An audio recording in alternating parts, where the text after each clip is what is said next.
Balik lagi di channel saya, Cindy.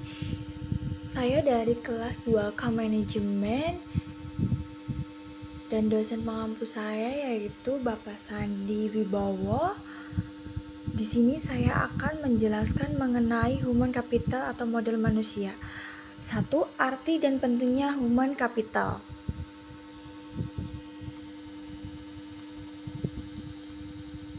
Di sini ada istilah human capital. Pertama dikemukakan oleh seorang ekonom bernama Theodore Schultz yang berpendapat bahwa peningkatan kesejahteraan pada perusahaan tidak tergantung pada tanah, peralatan, energi, sumber daya, melainkan pada kompetensi pengetahuan dari pegawainya. Kemudian dia mendeskripsikan posisi human capital sebagai kemampuan sumber daya manusia yang diperoleh melalui investasi.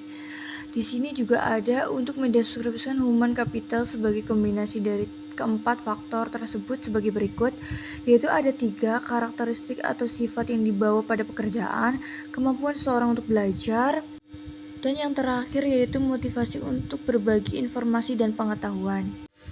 Yang kedua ada peran hukum kapital. Sebagai kunci keunggulan organisasi,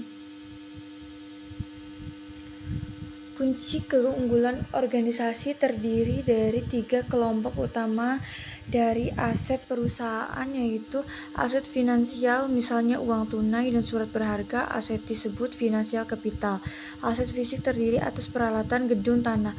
Aset tidak berwujud modal organisasi, aliansi bisnis, pelanggan, merek, reputasi, dan modal intelektual. Di sini juga ada hubungan kompetensi karyawan dengan human capital.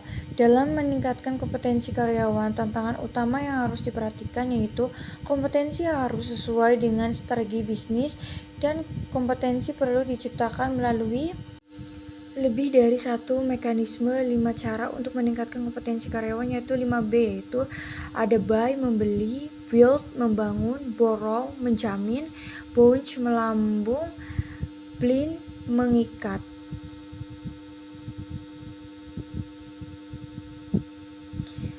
Yang ketiga ada transformasi peran divisi SDM.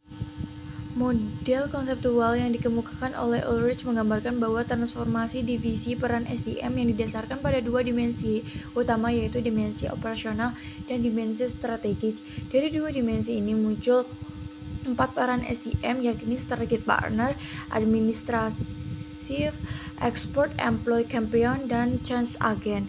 Strategic partner yaitu departemen SDM harus mampu menjadi partner bagi manajer lini atau manajer lainnya dalam mengeksekusi strategi dan membantu merealisasikan perencanaan. Yang kedua ada administrative expert, yaitu membantu tercapainya efisiensi administratif dan memastikan bahwa kos dapat dikurangi dan kualitas tetap terjaga secara kontinu. Selanjutnya ada employee champion dan change agent. Yang keempat ada tingkat kompetensi dalam sistem pengukuran human capital. Di sini ada activity level, yaitu pengukuran aktivitas rutin SDM seperti rekrutmen, pemberhentian, promosi, dan lain-lain untuk syarat laporan internal. Yang kedua ada functional level, yaitu kolaborasi dengan unit fungsional organisasi. Misal divisi dalam pengukuran aktivitas, pengumpulan dan menerjemahkan data, dan mengambil tindakan koleksi. Yang ketiga ada strategis level, yaitu tingkatan analisis tertinggi sehingga dapat memberikan gambaran perusahaan secara penuh. Dari ketiga tingkat kompetensi di atas diketahui bagaimana melakukan pengukuran nilai human capital pada ketiga tingkat tersebut, dimulai dari tingkat korporat dalam unit bisnis fungsional. Tingkat terendah yaitu aktivitas dari divisi SDM. Yang kelima yaitu perubahan paradigma karyawan. Pandangan perusahaan yang hanya pada kos saja dalam pengelolaan human capital harus ditinggalkan. Artinya, investasi dalam SDM dipandang bukan sebagai biaya saat ini, melainkan investasi aset masa depan. Selain itu, tantangan juga datang dari investor jika mereka membutuhkan informasi untuk membuat keputusan tentang SDM, sehingga mereka memiliki gambaran perusahaan komprehensif dan dapat memprediksi kemampuan perusahaan dalam menciptakan nilai di masa depan. Yang keenam yaitu mengidentifikasi human capital. Dua hal yang mendukung kontribusi investasi human capital ke dalam perusahaan. Pertama, karyawan yang human capital tinggi lebih mungkin memberikan pelayanan konsisten dan kualitas tinggi, sehingga perusahaan tempat mereka bekerja dapat mempertahankan pelanggan atau menarik pelanggan baru.